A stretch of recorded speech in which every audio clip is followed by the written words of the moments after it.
How were they so clueless? There's so many difficult questions that emerge after going through the entire exciting, dramatic story of Yosef and his brothers. Why was he so harsh? What did he want from them? Why did he never communicate with his father? But there's one question that really just stands above them all and has bothered me. How is it possible that Yosef's brothers had no clue that it was Yosef? And let me explain a moment. I don't mean how could they not have known it was him. But rather, how could they not at least have suspected the possibility that maybe this is Yosef? Look at the events, and certainly if you look through the prism of Chazal, the way Rashi explains, the question will become very clear. The fact he wasn't recognizable, Chazal explained, it was 20 years had passed, he had grown a beard, he looked very different. But there are many other aspects that seem to be pointing to the fact that maybe it's Yosef. Why does it say that they went down to Mitzrayim? Why does it say Yosef's brothers went down to Mitzrayim? Why not Yaakov's sons? Rashi says they went with the purpose. What was the purpose? To find him. They knew, according to this, that he was in Egypt. So if they were searching for him, maybe they found him. And then they're accused of being spies, and from their perspective, there's no good reason. Shortly thereafter, the Mitzri says that I fear God. A Mitzri? That's what an Egyptian typically says. And then he lets 9 out of 10 spies leave because he's worried about the health of their father. What does he care about the health of their father? Why does he want these spies floating around? He just arrested them for being spies. Shimon's left in jail. He's treated like royalty. He didn't suspect anything. All the brothers, only people, treated it to a lavish royal meal. Only kosher food. They didn't suspect anything. Not a hunch.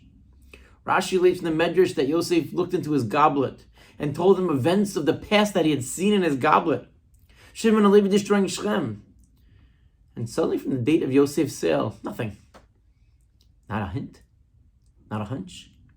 And it's not as if they've forgotten about the sale of Yosef. They're sitting in jail for 3 days. They remember the sale. And they think maybe that's why we're being punished. They couldn't connect the events. And it's clear they weren't just playing along. Not only is there no hint to it in the Psukim or in Chazal, but according to the Chazal at the very beginning of next week's Parsha, before Yosef of Yehuda is ready to destroy all of Egypt over the issue of Binyamin. How could they have been so clueless? So I once thought that maybe it's not their fault.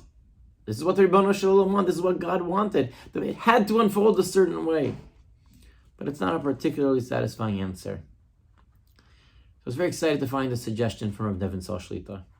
And he suggests that they were in fact blinded. But they weren't blinded by God. They blinded themselves. They were so confident in their lowly assessment of Yosef that it could not possibly be that he had risen to such power. It's impossible. And as many hints or signals as there were, it never occurred to them that maybe it was Yosef. And even more so, the very dream which increased their hatred for him, the stalks of wheat, all that seems to be playing itself out now with the food. Yes, they knew Yosef was in Mitzrayim and they came down ready to redeem him and return him home. But the jealousy was so strong it did not allow them to see the possibility. It did not allow them to think that maybe, just maybe, this is Yosef. So how did they explain all the obvious signs? Any other way. Any other explanation, as outlandish as it might be, and it may have been subconscious, was used to reinterpret their facts. And there's a story told. There was a Jew in Russia who was in need of a passport in order to enter into another country. He did not have his own, so he decided that he would borrow his neighbor's. And as he was traveling, he kept reminding himself, my name is not Abramowitz, it's Rabinowitz. My name is not Abramowitz, it's Rabinowitz. And he comes to the point of entry, and the clerk asks him, who are you? And he says, not Abramowitz. That's what the Torah is telling us. It's what the Torah tells us about bribery, about shochet. It blinds us. Even somebody who's honest, even subconsciously, we think it won't affect us, but it does. It's a very powerful idea because people have a tendency to form a view of others, of both people, organizations. And that perspective colors all future interactions. I can only see it through my lens. And as obvious as it may be that something different, something is going on, I just can't see it. We've all had those types of experiences. And the light of Hanukkah is there to help us see through it, to help us see through the darkness.